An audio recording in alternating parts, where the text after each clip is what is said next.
Assalamu alaikum wa rahmatullahi wa barakatuh. Second take. MashaAllah. What day is it for Ramadan? 5th, 6th Ramadan? Something like that. Something along those lines. 6th? Right. It's going really fast now, isn't it? Yeah. It's speeding up. Now, I've noticed Ramadan's even put on the 6th gear now. Yeah. And we've completed 7.5 juz. And in 2 days' time, we'll be saying we've completed 10 juz of the Quran. That's 1/3, man. And but honestly, I'm feeling it more than ever before. In the sense that with age, of course, time passes really fast now anyway. With the responsibilities you have. But this Ramadan, I'm feeling it more than ever before. Because the hadith keeps coming back to mind. Nabi Sallallahu Alaihi Wasallam described that had my ummah known the reward that lies in Ramadan, they would desire that the entire year be Ramadan. Allah. And yet there are so many of us that waste time in the month of Ramadan. And Ramadan's just passing by. Yesterday's subject, we started on a hot subject. I've had mixed views. Very hot. Oh, okay. It was hot content anyway we were discussing. So I've had very mixed views. What about yourself? Anybody heard anything? I heard a positive review today coming out from Asad Amaz, didn't we? Okay. That it's a very contemporary issue, and the fact that we're addressing it is something commendable anyway. Because it's been quite taboo, so people just avoid it in general anyway. Yeah, I think completely independently as well. In another part of Manchester, I heard about the podcast yesterday, and it was positive reviews. And again, same reasons. It's not. And I think our Sunni community is always a bit cautious when it comes to these controversial subjects, and we need to face the reality. So, and the advantage you have of this platform is you can discuss almost anything. Alhamdulillah. Yesterday's subject could not be discussed on a mimbar in a mihrab. No. That's completely not the place for there's a time and place for everything. Exactly, and there's etiquette. So And it links to the previous subject of haya. So out of haya of the mosque, haya of the mimbar, we found this platform where within certain boundaries we can still address those issues without violating the modesty of the mosque. And for our panel today, I wanted to introduce our new member to the podcast for 2023. It's Imam Abu Yusha. MashaAllah, he is a qualified pharmacist. He runs his own business, has a pharmacy in Liverpool. He's working and serving in society in many, many different ways, to what I could never get to. And subhanAllah, the talent he has. He's also a serving Imam in Cheadle Muslim Foundation. Yeah, so in Cheadle on Finney Lane, isn't it? Finney Lane. On Finney Lane. And he's the lead Imam there. He's a pharmacist. He also works in the background with organisation who regulate halal meat as well. Correct. So quite active, really busy in the background. Many may not see the works and efforts Imam Sahib puts in. So we welcome Imam Sahib. Thank you very much for taking time. Jazakallah for inviting me and including me in these discussions. MashaAllah. The reason why I call out to Imam Sahib join us was because yesterday's subject was about addictions, and particularly on adult content. And what I wanted to move on from that subject was to discuss addictions in general. There are many addictions in the community. We will discuss, and from a medical background and from a pharmaceutical specialization which Imam Sahib has, inshallah we'll be taking as much as we can from his experience and his knowledge. But Hafiz, don't forget, yesterday you left us on a cliffhanger, didn't you? Yes. Now, if the admin or somebody could describe in the background, did we get the 10 subscribers? 10 subscribers. So I made a promise. If we get 10 subscribers, I would share a certain story of Imam Shaafi. Because we concluded by mentioning one ayah karima, which was وَمَنْ يَتَّقِ اللَّهَ يَجْعَلْ لَهُ مَخْرَجًا. Subhan. So the books of Siyar of Imam Shaafi do mention this story, that once Shafi'i rahimahullah had gained a popularity in his town, other ulama actually had envy for him of negative kind, and they wanted to tarnish his image. So what they actually did was they employed a prostitute, and they've told her that, look, he's going to make his way to the mosque at X time, intercept him there, do something, and we will expose him, and that we will tarnish his image. So Shafi'i is walking to the mosque now, I believe it's the Fajr time, and she's come out and she said, look, my dad's about to die, and I need a witness for his wasiyah. So Imam Shaafi, as the Imam, he said, okay, I'll be present. So he comes in the house, she locks the door, and she says, there's no one except me and you in this house, and you know what I want from you. and I'm not going to let you go until you do. And if you don't do it, I'm going to tell everyone you did it anyway. So Imam Shaafi is like really stuck now. What can you do? So he said, okay, look, I've not eaten anything, so I don't have the physical capability to do it yet. I don't have the energy. So can you prepare some food? So she went and she spent her time preparing food, keeping him in sight, not letting him go. So she brought the food to him, and then he says, I can't eat in front of anyone, I'm very shy. So is there a room that you could seclude me in that I can eat in? So she locked him in a room that has no windows, no openings in the roof or whatever, and there was one door, and she sat in front of that door in the corridor waiting for him to finish. Hours went by, he's not coming out. Eventually she opens the door, Shafi is not there. She's thinking, Kaif? There's no window, there's nothing. She opened the front door and he's walking to the mosque, and she said, Kaif? He said, وَمَنْ يَتَّقِ اللَّهَ يَجْعَلْ لَهُ مَخْرَجًا. This is from the karamat of Imam Shaafi. He was sahibul karamat, there's no doubt of it. So linking to what we said about the topic of yesterday, if you have taqwa, and if you're in an addiction, but having taqwa, Allah can make that way out for you. He will create the means, whether it's you come across the right amount of help, or you find the power within you to tackle that addiction. Whoever has taqwa, Allah will make a way for him out. A lot of people start to despair. Mindset, shaitan, isn't it, playing with them? That you can't be forgiven. You're committing such a sin again and again. You've made tawbah 10, 15 times in the last month. How many times are you going to make this tawbah? You know what? Allow it. Don't make tawbah now. Carry on doing it, and then we'll deal with it. And it's really a satanic whisper, isn't it? Yeah. And people that are hooked in an addiction, they experience it the most. A lot of times it's easy for us to sit here and talk down to people with addictions. But the one who's actually going through that experience, and he's actually is trying, he's struggling. He's, I believe, in a better position than us. 100%. What does the hadith say? Inna Allah idha ahabba abdan ibtalahu. Allah. And in fact, I read in... you translate that for the viewers when as well. Allah loves a slave, He sends tribulation his way. Allah. And I read about the ulama of Syria, the Abdal and the awliya of Syria. If they met someone who had never had an illness or never went through tribulation, they would actually seek Allah's protection from that person. Allah. So we wouldn't want to associate with you. You're not being tested. Yeah, the awliya say that person who hasn't had a tribulation for 40 days, he should assume that Allah has forgotten him. Wow. So, subhanAllah. But just touching on what you were just saying earlier about the taqwa, and in terms of addiction, I was looking at the verse from Surah Hijr just before, where when shaitan is talking with Allah subhanahu wa ta'ala about leading man astray, and he says that I will lead وَلَوْغْوِيَنَّهُمْ أَجْمَعِينَ, I will lead them all astray, agwa karke le jaunga, I will kidnap them, I will take them, except those min ibadakal humul mukhlisin, those who are mukhlis. No. So this concept of addiction and protection from addiction, and in terms of finding the way out of addiction, it's all to do with taqwa, and it's very closely linked with shaitan, and also with the forces of good, the forces of evil. And I think this is something which is key, and relating it also to what you've just said, Hafiz, about addiction. It's a dark place, a dark road that people go down. So there's two stages of addiction. We have that initial stage of addiction where we have control, and that is where the ulama and the awliya, they say that a person is responsible for his actions, because ultimately he can control. Is it? But then you reach a stage of addiction, and this is where there's a grey area, that when a person reaches the stage where he or she is no longer in control of that habit, because of the addictive effects of the various types of addiction that exist, they get into that, it consumes them, they no longer have control.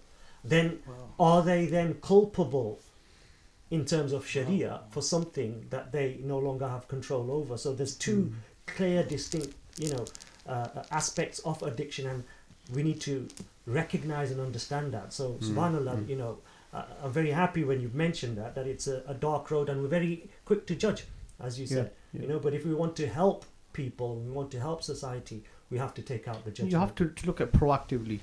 Look for the solution. Look for at the brighter side of things. Even if he is being tested, then maybe he's closer to Allah than you are. You don't know how many nights he's probably been up crying and making dua for being relieved Absolutely. from that pain and from that affliction of his. Whereas yourself, who's fit and healthy, you've been deprived of that sajda which he has. But that's an addiction, isn't it? Absolutely. That he's not been able to snap I out think of. there's a qawl of a Shafi'i as well. I keep mentioning him, radiyallahu anhu. Subhanallah. Subhanallah. I think he said, أرغب آية في القرآن. The ayah that gives me the most hope in the Quran. He said, وَمَا كَانَ رَبُّكَ نَسِيًّا. Allah. The Lord doesn't forget. All those dark moments you've had, Allah remembers that juhud. Allah sees that juhud. He's never going to forget it. He's never going to let it go to waste. إِنَّ اللَّهَ لَا يُضِيعُ أَجْرَ Ajr الْمُحْسِنِينَ. Subhanallah. I have a question for the panel. Bismillah. I'm back, everybody. The question is, regards to the addiction, it could be anything that we've discussed yesterday about illicit content. It could also be to do with alcohol, partaking in drugs. Do you In fact, let me ask you a question. Okay. So so we wanted somebody young on the panel Yeah. who could relate from his age. I'm like an oldie goldie now.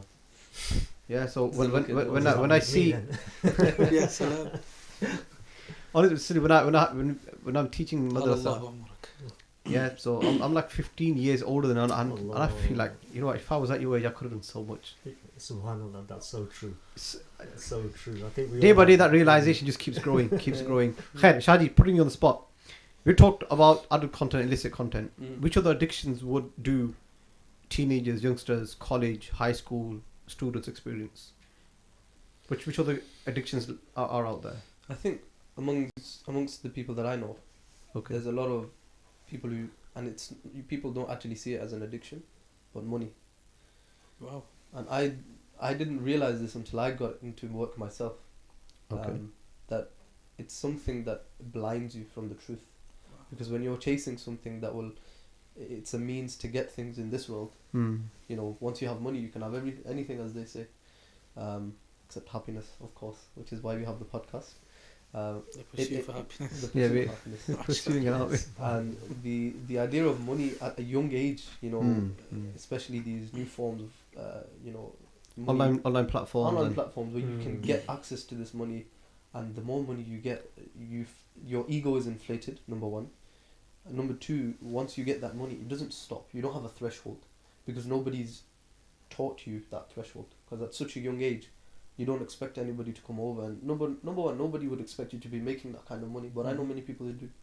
And because there's no threshold over there, unless their parents are involved actively, if there's no threshold, they will go on and on and on and on until a moment hits them in their life where they, we discussed this when I was on the podcast the other day, you're brought back to earth. Can I just interrupt you there, Shaji? Of course. The thing there, what you mentioned, whether it be money or whether it be substance misuse in terms of chemical drugs, whether it be any other kind of addiction or being absorbed or consumed by these things, as you said, in my mind, the ultimate reason for that is, yes, the acquisition of wealth, but why does insan want to acquire that wealth? Is because he or she, without maybe realizing or understanding it, has a greater goal. They're trying to achieve peace, tranquility, sukoon, as they say. Okay, and the problem is that you've just said it yourself. There's no limit. You get consumed by these things, whether it be money or any of these things, and before you know it, you're so far engrossed that there's no way turning back until something Mazallah bad happens, or you hit an event in your life. May Allah subhanahu wa ta'ala protect us all. But that's because we're turning to money for sukoon, we're turning to drugs for sukoon, we're turning to Netflix for sukoon, we're turning to games for sukoon, we're turning to or sukoon through the fame and fortune that all of this brings. We're looking for izzah, we're looking for honor or respect or recognition or fame and all of these things, but that will not bring us sukoon. What brings us sukoon? Allah subhanahu wa ta'ala says in the Quran that ألا بذكر الله تطمئن القلوب. And that, I think, is the key thing that we need to recognize in answering your question or commenting on what you're just saying there, that people are getting lost on these avenues because they're being detached from the reality. And that's referred to in the Quran, isn't it? It's at-takathur. Yes. And Allah says, "Alhaakum at-takathur hatta zurtum al-maqabir." And takathur is that dangerous that when you look in the Quran, you'll find there's two sort of verses. There's Inna Allah yuhibbu, and there's Inna Allah la yuhibbu. You've got two choices. You can be from those who Allah loves and He dispenses His love on them in this world and the akhirah, or those who Allah doesn't love and He dispenses that absence of love on them in the. And israf, a transgression, having too much, is from those people. Allah says, Inna Allah la yuhibbu al-musrifin. So you mentioned about people indulging in these different avenues. The other day, I'm not sure if you watched the podcast before, but we talked about food. Okay, many people don't even consider that. That's an addiction as well, yeah? Yeah, it's something that they are getting into for solace. We discussed this, that they're using temporary sources of solace, when in actuality they need something that's permanent, everlasting. Absolutely. And the only avenue that we can go for. قُلْ مَتَاعُ الدُّنْيَا قَلِيلٌ وَالْآخِرَةُ خَيْرٌ وَأَبْقَى. Look for something permanent. Allah is promising you, this dunya is qaleel, it's very limited. وَالْآخِرَةُ خَيْرٌ is better, وَأَبْقَى, and it's forever as well. And the only permanent in reality is Allah. He's Al-Baqi. Yes. And linking that to depression and anxiety and all of things, there's actually a very interesting portion of Surah Taha that actually identifies and prescribes what is the cause, the root cause of all of these mental depression, spiritual illnesses. And that's the ayah where Allah says, وَمَنْ أَعْرَضَ عَنْ ذِكْرِي فَإِنَّ لَهُ مَعِيشَةً ضَنْكَ. The person who turns away from my remembrance, then for him, if Allah gives inna, emphasis, Allah is وَمَنْ أَصْدَقُ مِنَ اللَّهِ قِيلًا. He doesn't need to emphasize. So you better know that it's something major. فَإِنَّ لَهُ مَعِيشَةً ضَنْكَ. He will have a depressing life. وَنَحْشُرُهُ يَوْمَ الْقِيَامَةِ أَعْمَى. He'll be risen blind. Again, that's just the another way of saying what we've just said. That on one hand Allah is saying that in His zikr is the solace, and in this ayat, if you leave that zikr, then that's you're heading down a road of darkness and depression. Do you not find that it's society as well that we're in now? If you look at obviously our upbringings, and like I was born in the 90s.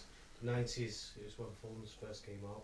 So our thing was, you wanted the latest phone. Now you've got games, you've got cars, you've got this, you've got that.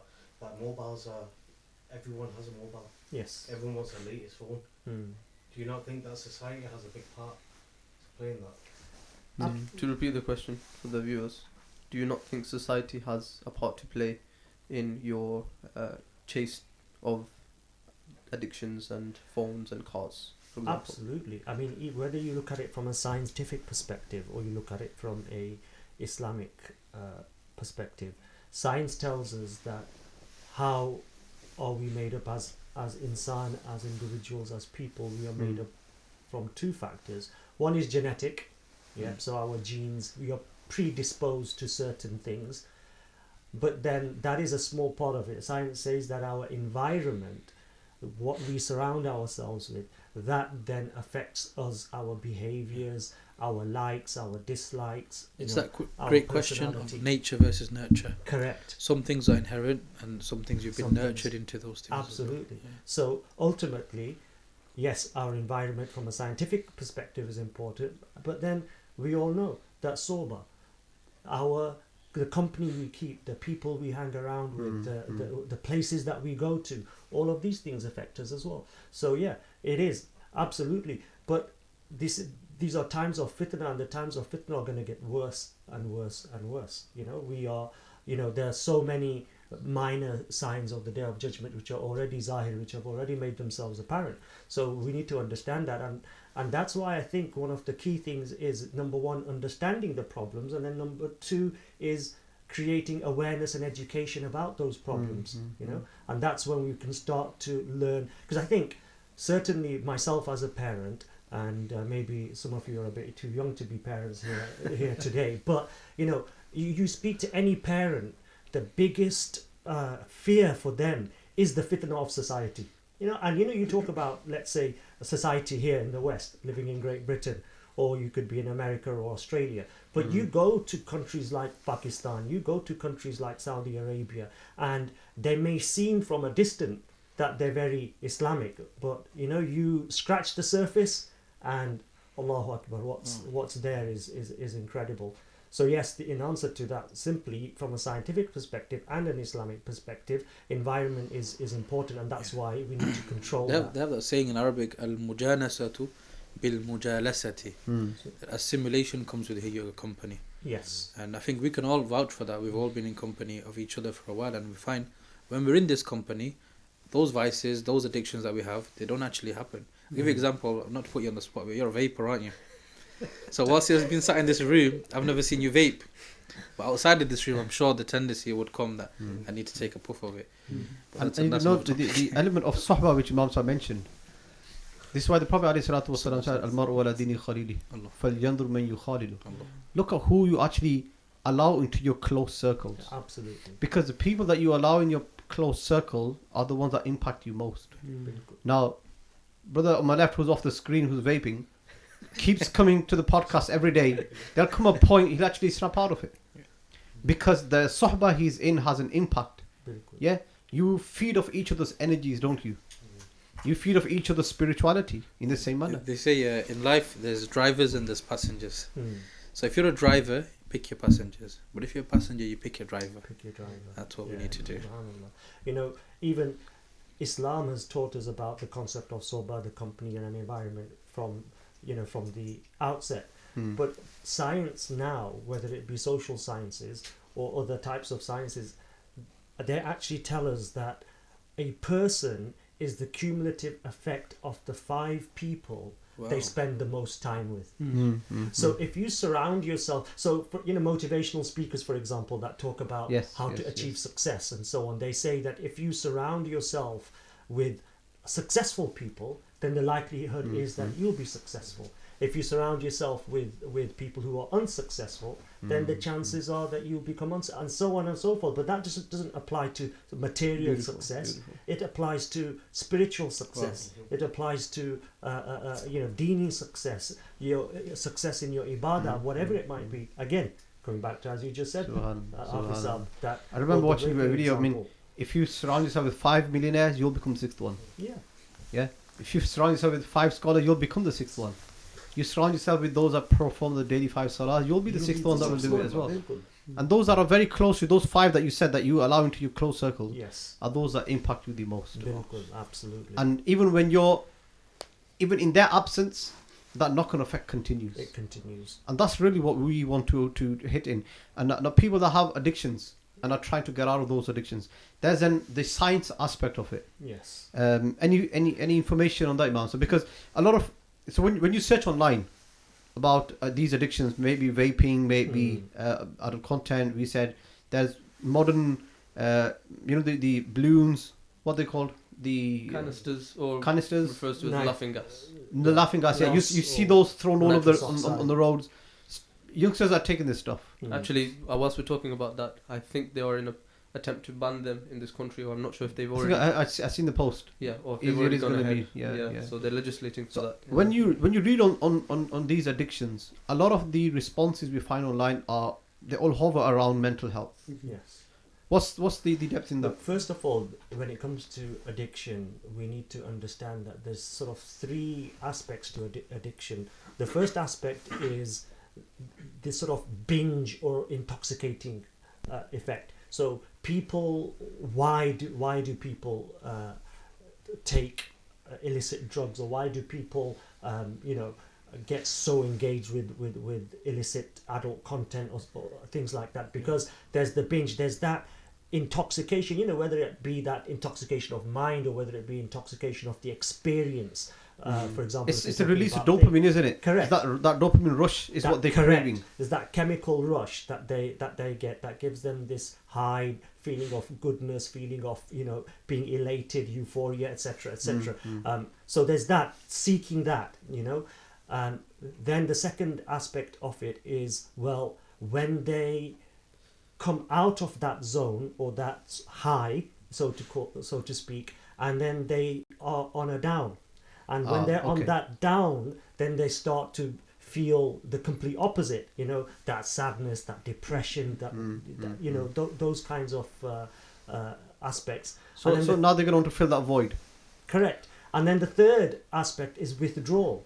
So you've got a person so you've got the high, then you've got the low coming down, the going up, you've got the coming down, and then for that person who says, right, I've got a problem, I want to do something about it, then there's the withdrawal, because there is actually psychological, talking about mental health, and physical withdrawals that the body has, that the person has, and that is the biggest obstacle in overcoming addictions. So the way we need to deal with dealing with addictions is to identify those 3 stages, and first look at to stop people getting on the road upwards. And if you miss it there, then you catch it on the road down, and if you miss it there, then the hardest stage is that stretch where they're in that withdrawal. I was going to mention also about the false sense of accomplishment that comes with it. Yes. So you're talking about how we do it to gain this temporary hype. There's also a sense of false gratification as well. They've achieved something. In reality, what have you achieved? The question is. And what I would suggest is, there are people.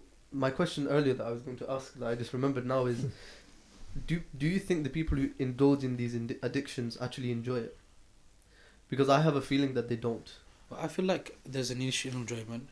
Okay. But I think Imam Sahib's already identified it. Once you're trapped by that thing, I don't think it's an enjoyable experience anymore. In fact, I've actually met a number of crack addicts over my times, and most of them don't like what they're doing. They will tell you, I hate it. And the same with it. People who smoke, people who indulge in alcohol and drugs, and they realize that there's a problem. The only thing is that even if there's a monetary, deficit, there's things going out of their pocket. Cigarettes aren't cheap anymore. Alcohol isn't cheap. Drugs aren't cheap anymore to acquire. And there's that struggle you have to go through, all that effort you go through for that false sense of achievement. Imagine if you put all that effort, that money, that time into something worthwhile. I mean, that's why you find the Sufis or the scholars of the inner sciences, they always draw on intoxication in their poetry. Because intoxication is the greatest evidence of what we can do when we really love something. Yes. When we're really addicted to Allah or to His dhikr or to His Prophet _sallam. Like an addict, he'll never fails to find the money to buy his things. Yes, exactly. Yes. So someone who's addicted to Allah and the what he's received from Allah, he'll find the time, he'll find the the means and the avenues to get closer to Allah. And that's why they always draw on sukran and wajd and ecstasy and all these things, which if you use it in the modern language, you're thinking of drugs. If you see how they actually talk about experiencing Allah in those sort of terms, you're thinking he must be on drugs. Quran touches in a way that أشد حبا لله. Allah والذين آمنوا أشد حبا لله. People of Iman, of faith, are those that severely, intensely love Allah. So when you talk about an addiction, this is an addiction which you haven't experienced.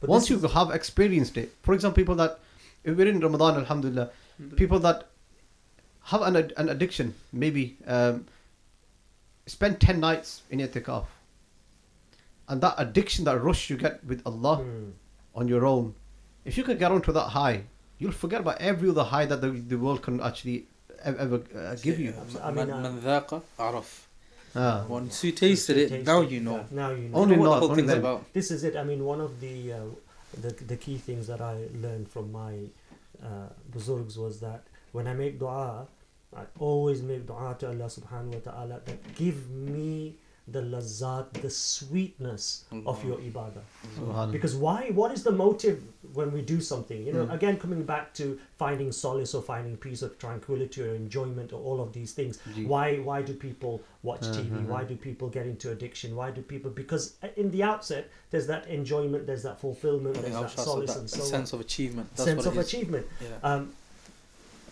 So with ibadah, why do people not pray their salah? Why do people not fast during Ramadan? Why do people? Because they're not finding that enjoyment, that satisfaction, that sense of achievement through the ibadah. So that's the key. What you're talking about, Hafiz, is that elation, that intoxication is to find that sweetness in ibadah. And I think once a person tastes that sweetness in ibadah, then it's a game changer.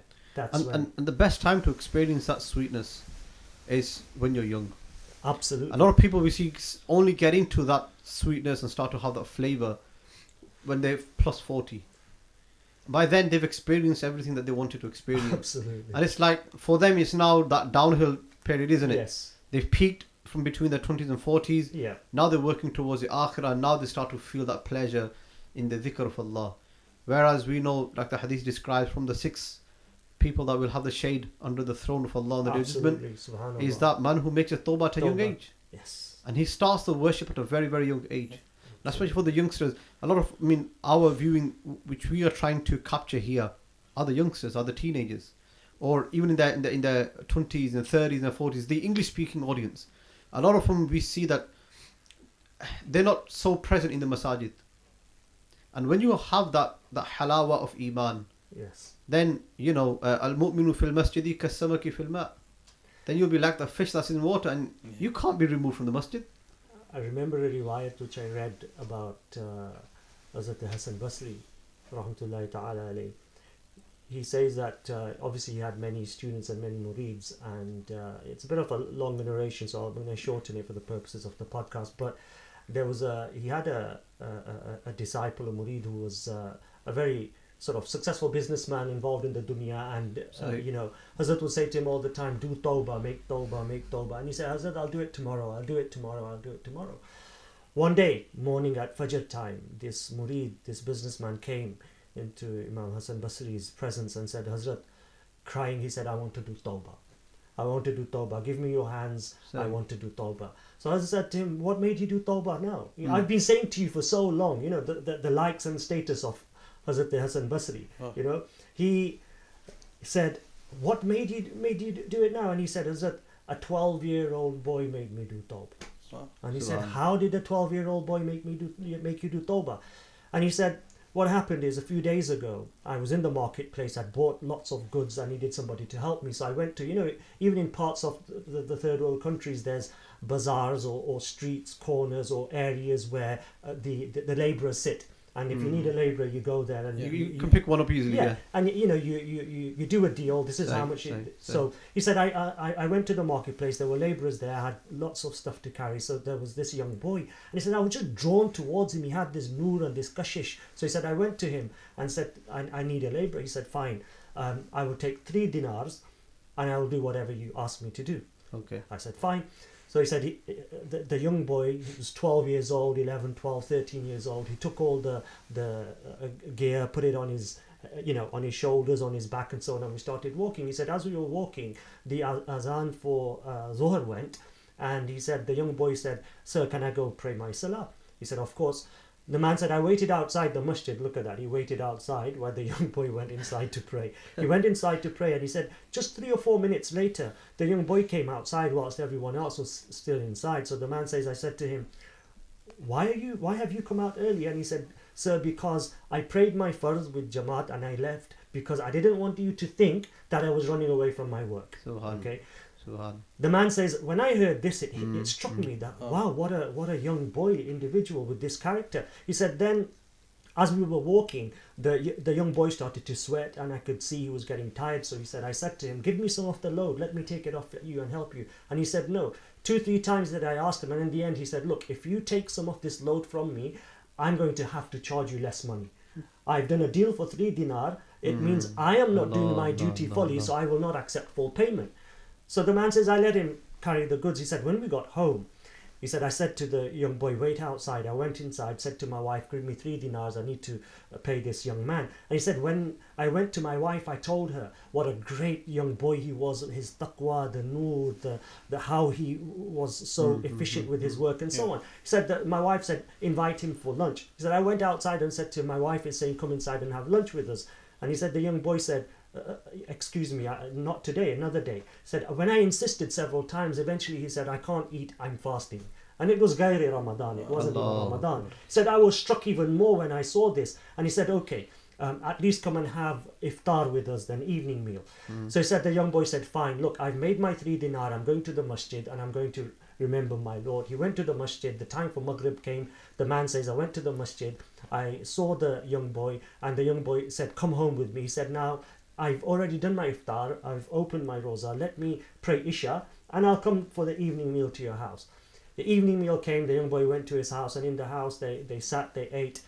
Now this man, this businessman, he had a daughter who was disabled. She couldn't walk, she couldn't talk, she couldn't move, she was bedridden. And he said to the young boy, please be our guest for the night. The boy said, fine. He stayed in the guest room on the side. They made space for him. And halfway through the night, there was a knock on the door, and the man says, I thought there's nobody in my house except my wife who's in my room, the boy who's not going to disturb me, and my daughter, but she can't walk.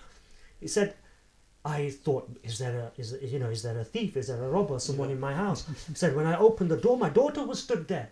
He said she couldn't walk. And he said, my daughter cried, shouted, Baba, hugged me. And he said, I said, what is this? How were you able to walk? And she said, I heard you telling me the virtues of this young boy. So in the middle of the night, at the time of tahajjud, I made dua to Allah subhanahu wa ta'ala that, Ya Rabbal Alameen, if this boy is truly a friend of yours, a wali of yours, a person who is close to you, then cure me through his wasila. Wow. And she says, I fell asleep. When I woke up, I was cured. And the man says, I went to his room to look for him, and he was gone. He was gone. He said, I came running to you. He said to Hazrat Hassan Basri, after that, I have come running to you to make tawbah. That a 12-year-old boy with these virtues. So, taqwa. Taqwa. And this is what we need to do. We think that we're in Western society or we're in modern society, and these kind of virtues or these situations are far detached from us, but they're not. They're simple habits that we need. In fact, I remember sitting with a very good friend. He's moved back to Pakistan, and he was describing you can become a wali of Allah faster in this country than if you were living in the subcontinent or in the Muslim land. Yes, because you're never exposed to sin. You're never having to defend yourself. Allahu Akbar, exactly. And وَمَنْ يَتَّقِ اللَّهِ, you have to first have the fear of Allah. Absolutely. You must defend yourself against shaitan. How does the Quran go, man? I'm going to be happy. Wiqayatan, yeah. So that wiqaya has to take place first. Yes. You've got to defend yourself against shaitan to actually now receive those grades that take you towards Allah. In fact, we're in that month now. We're in the month of Taqwa. Shaitan's locked. So we're in that month where it's the month of al-wusul wal-qabul. And one of our teachers, Sheikh Ahmad al-Busayli in Egypt, he used to say, إِذَا لَمْ تُقْبِلْ فِي رَمَضَانَ فَمَتَى إذا لم تصل في رمضان فمتى قد صدفت الشياطين وغلقت أبواب جهنم وفتحت أبواب الجنة. He said, this month Allah has closed the doors of Jahannam for you, opened doors of Jannah for you, locked up shaitan for you. And the first night he told Ramadan, beautify yourself, Jannah, beautify yourself for the believers. Yes. If it's not going to happen in this month, then when? When is it? Then when? Absolutely. So people with these addictions, how do they experience Ramadan?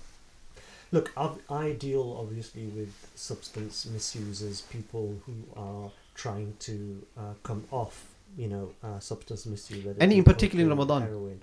And in what I've found with them, let's say those who are Muslim and are taking, this medication which is trying to keep them away from the hard drugs.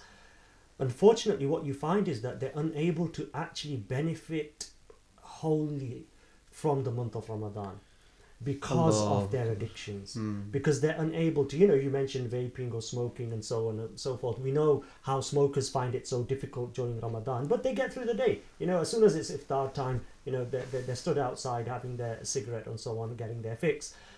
But these people, they can't go that length of time physically and mentally, talking about the mental addiction and the physical addiction. It's easy for us to say that, oh look, he's not fasting, he's not keeping his roza, he's not with Saum or whatever, but it's actually, that's just extremely judgmental of us. We have to understand that it is an affliction. It is actually a disease state, and that's where the compassion comes in as well. And as Muslims, we need to understand that compassion is one of the virtues of the Prophet ﷺ. And we need to share this with these people. So these people, you find that they struggle with Ramadan in the sense that they can't fast because they need to take their drug or their substance. It's a great monopoly in it for those people who are in the early stages of addiction. They need to realize what's at risk. Yes. You could fall into a circle now that you can't even enjoy Ramadan. No. And the virtues that are available in Ramadan. Oh, what a great monopoly that is. The greatest month is wasting that because of what you got yourself into or what you've been dragged into. So It's a And great subhanAllah, when you look at how they get dragged into this, a lot of it comes back down to the same thing we keep saying is the company, the soba, the environment. And one of the key things that when you talk about people to help with their addictions, one of the primary things that people who are suffering from addictions, what they need to understand is, or what they're told to do, is to move their environment.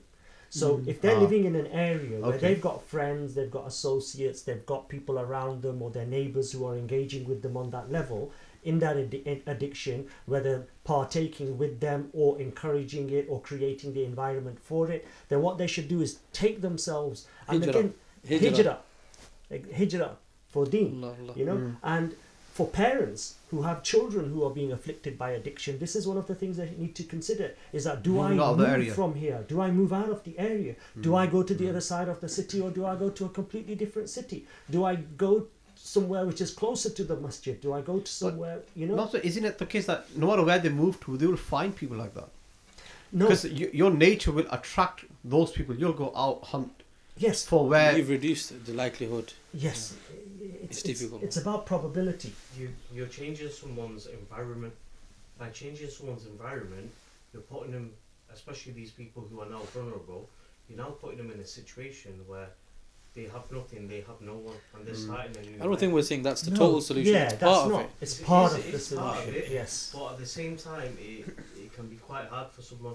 Absolutely, but this is it. So what we're saying is that there's the different elements and different angles to the problem, and there needs to be a solution to each and every aspect of it. And in terms of the environment and sober, I mean, funnily enough, just a few days ago, one of the drug addicts that service users that I facilitate, he said to me, I noticed that his dose had been reduced. So I said to him, what's going on? And I have a conversation, I have a banter with these people because, and that's, subhanAllah, a lot of people come to us because they say, when we come to you, you treat us like normal people, But again, this is what our deen teaches us. And I said to him, what's going on? And he said, I'm trying to quit. I want to get off it. It's been so long. And I said to him, one of the first things you need to do is stop hanging around with those people. And even my sentence wasn't even completed, and straight away he said, I know. He goes, that's why, he said, I'm trying to just cut those people out of my life that are dragging me down the dirt, And I think if you want something you never had, you got to do something you never did. You never did. You got to get rid of that. I think there's another step involved in getting rid of addictions too, and I think that next step, or you could say it's to be done at the same time of leaving that company, is you need an alternative. Correct. You need something that you can indulge in that will benefit you physically, mentally, spiritually. And I think one of the most beneficial things is, personally coming from the fitness side, is physical fitness. Absolutely. Looking after your body. There are people who are scrawny and they go to the gym and they find something to indulge in that distracts them, and it gives them a mental, it gives them awareness. It gives them that dopamine. It gives them that dopamine, and it also, one of the things that actually, too much of it is actually dangerous. It makes you want to come back. And look at it like, one of the best addictions you can have, I guess, to a certain extent, is to have that fulfillment and that enjoyment in going to exercise. Many people, they hate getting off the couch now. They don't want to go out. You're talking about a gym, and it's a brilliant outlet. Something which I encourage, something which I engage in myself. But what I've also noticed is problems with the addiction there as well. You've actually got a condition called bigorexia. It's body dysmorphic disorder. So, and it's commonly known as bigorexia. So you've got people who want to be, like you have anorexia, commonly associated with females who want to be thin and lose weight. And the opposite for boys who want to be big and muscular and be. So everything has the addiction at the end of the day. I think everything has. So this is the question. Then where does the moderation come into it? And I think this is where Islam fits. It's like the missing jigsaw puzzle to every puzzle. To everything. Absolutely. Like, you've got an addiction of too much. You've got an addiction of too little. But Islam comes and teaches you how to be moderate in that. And that's it's the middle way.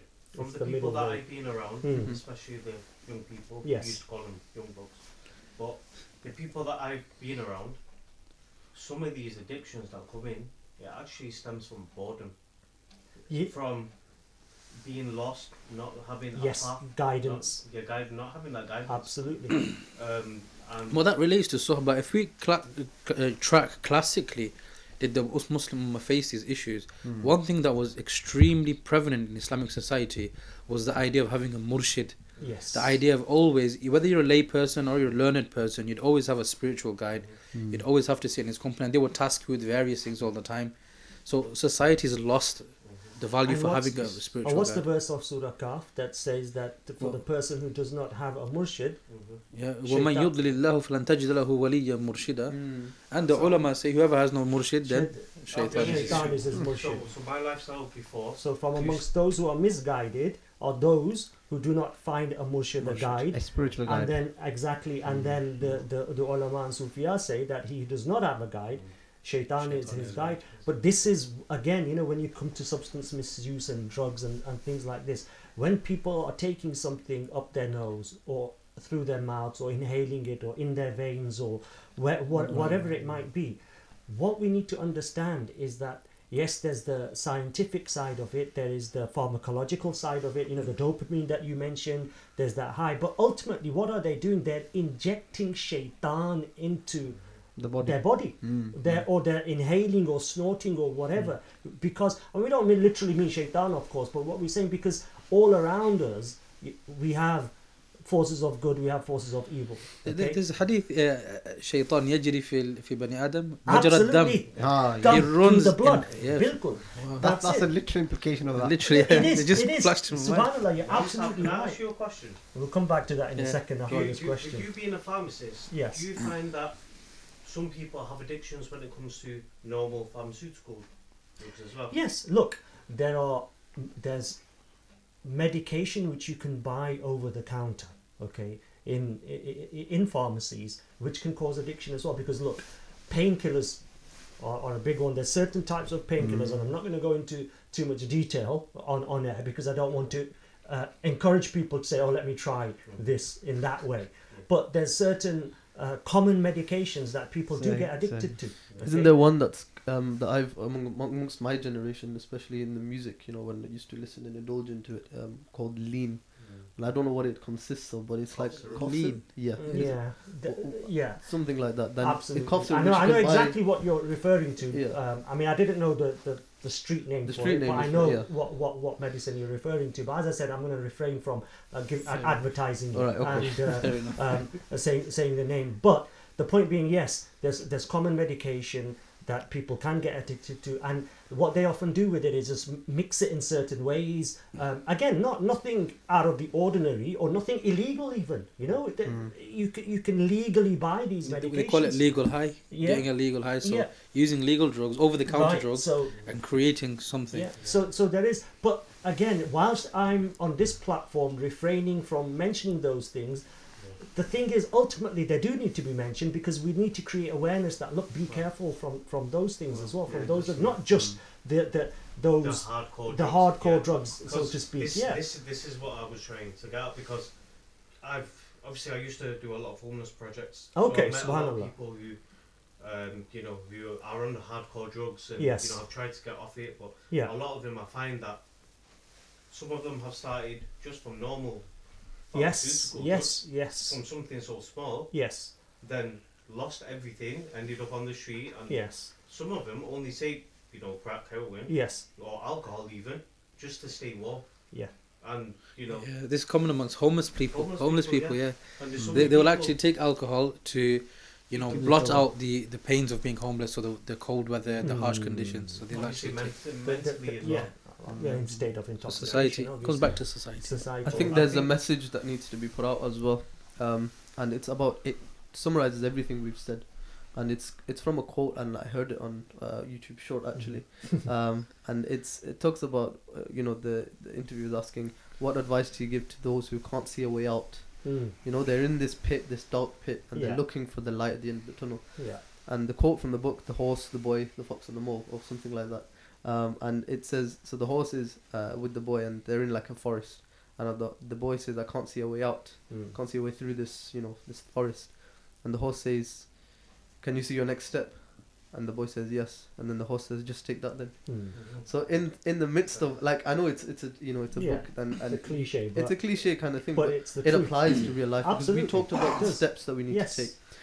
Number one is identifying that there's a problem. Number two, that there's a company, if it's your company or your surroundings, leave it, Mm. And then number three is finding an alternative. And I think Yeah. these three are what you could say is the first three steps to finding or getting control of your life again. I think there's one more that we need to mention too as well. Mentality. Mentality. I was going to It's come the on to this. biggest Yeah. thing. And I think the way that children are raised is so important, and it comes into 100%. your parenthood and your parenting, Mhm. and the way you were raised in your education Mm. system. Tarbiyah. Tarbiyah, and number two is critical thinking.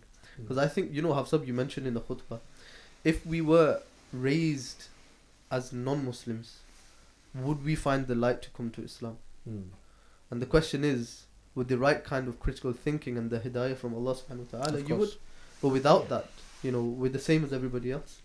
So alhamdulillah, I think majority of us, all of us here, were born in that Muslim environment. And then, even then, for those who come out from another environment, I respect them more. I find it more commendable that they were able Absolutely. to, in their upbringing, they were Yes. able Yeah. to find the light and come But to Islam. another thing there, though, on the critical thinking side of it, is Yeah. that when somebody is afflicted in that way, they're Mhm. actually unable to think critically Yes, because of course, the mind is Mm. ma'oof, it's completely disabled. it's intoxicated.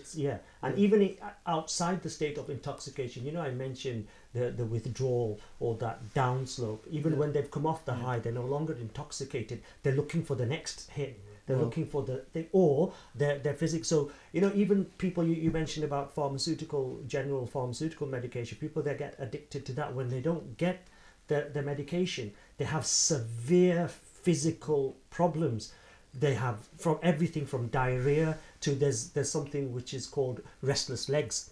So literally it's the way they describe it is that they can't. It's like if they lie down to sleep, they can't sleep because they've got this. It's like something running through their legs. Yeah. Like insects running through their legs, and that's how they describe it. And these types of Wow. actual physical symptoms, So Allah. when they're in that state, then the critical thinking goes out. But I think the primary thing, and what that we all know that you said, is recognizing there's a Yeah. problem. I think another thing I want to put out there is always put the hand out there as well. Perhaps you're not going through it. Yes. But there might be people within your social circle, even an extension of that social Yes. circle, that do need that help. If you ever identify it, just extend your hand. Extend your hand. You don't know how far, but al-yadul ulya Hmm. khayrun min al-yadi sufla. The I was- upper hand is better than the lower hand. I was going That's to right. mention, I think the ability for us to have this podcast is us doing that, putting our hands out there. I think there's two ways you could do it. There's number one, putting your hand out in reaction to someone needing help. But there's number one, offering that hand out there in the dark. Proactive. Yes. And someone will take it. Proactively, yes. So I think this proactive discussion we're having is beneficial for everybody Absolutely. watching as well. And on I this was going to podcast. say exactly what you said, Hafiz, because you were talking about a person in the darkness, Mhm. can't see any way out. But if they saw a hand dangling down They're gonna already take there, or somebody reaching down at that point, whether it's proactively or reactively, وَاعْتَصِمُوا that, بِحَبْلِ اللَّهِ. oh, hablillah, absolutely, they're Yeah, going reach to out hold to on to the and, That rope. and if that hand takes them to the rope of Allah, That's the Then- best rope you can Yeah, get hold that's of. the best. we read Al-Ma'idah and Allah says وَتَعَاوَنُوا عَلَى الْبِرِّ yes, وَالتَّقْوَى. Allah Have to help each other. yes, Even draw on your own personal experiences. There'll been a time where you weren't who you are today, and perhaps it was just one person. It was one person who extended his hand and said, "Come to this circle, come to that Absolutely. place." You don't know what impact you can have on someone's life. We can't change the world, but we No. can change our world. absolutely. I mean, a little bit more proactive in that And regards. something even as little as when you see somebody new come to the masjid, welcome him. Just ask him what's your name, where you from. 100%. I Yeah. think this is very That- common amongst our culture anyway. We tend You'll to... be surprised. Youngsters actually You'll don't be do that. There's a quote Actually, they yeah. say. Because youngsters are so busy on their phones now. okay, I see what They you're say coming the mosque should be a hospital for the spiritually ill, not a club for the pious. from. Yeah. And some It's mosques true. do feel True. like that, unfortunately. One Because more people- time for the viewers. So a mosque shouldn't be a club for the pious; it's a hospital for the spiritually ill. Subhanallah. Subhanallah. Spiritually And ill. so many youngsters actually lose out. Those that are doing well mentally, they don't have any mental health issues, and doing well in life. They do really have the responsibility to reach out. When you see other youngsters coming to the masjid, just give them that hand. Look, there's the That's support. hadith of the Prophet Sallallahu alaihi wasallam. that the ummah is a body, Allah, Mm. Okay. Allah, Allah. and You know, look, we get a small paper cut, the tiniest injury on our body, a small paper cut. We can't sleep all night. That little paper cut on our fingertip, our whole body can't sleep at night. Yeah. Yet we've got these afflictions in our body, the body of the ummah, and we're all sleeping fine. So this is subhanallah. And coming back to what you're just saying there, and what you're just saying now, Hafiz Saab, that we need to be there as a mechanism of support. That Imam Saab, just on that point, is there anything the masajid can do? A lot of masjids, yes, especially our Sunni orientation masajid, Good question. they're quite silent when it comes to addictions and giving people solutions from the masjid platform yes, to addicts of alcohol, of drugs, yeah. of vape, of the balloons, canisters, all of these. Hafiz Saab, you're Masajid are not doing absolutely enough at all. You're absolutely right. The first thing is, I think that unfortunately the Ahlus Sunnah wal Jamaat, our Jamaat seems to be, and illa mashallah, I know of, and even in our city here, I know people who are doing good work, but illa mashallah, they're commonly people are turning a blind eye, whether they're afraid of addressing these controversial subjects because they think there's going to be a backlash from the community. I don't think it's so much so of such that they're afraid. I think they lack resources. Yeah. And like we were mentioning just off screen, what we really need to do is have health professionals from our community to step forward and provide these facilities to the masjid. Look, I'm willing to volunteer. Let's get this out, this message out. But this is exactly what I was going What to say. happens now is you've got a committee or a management of a masjid.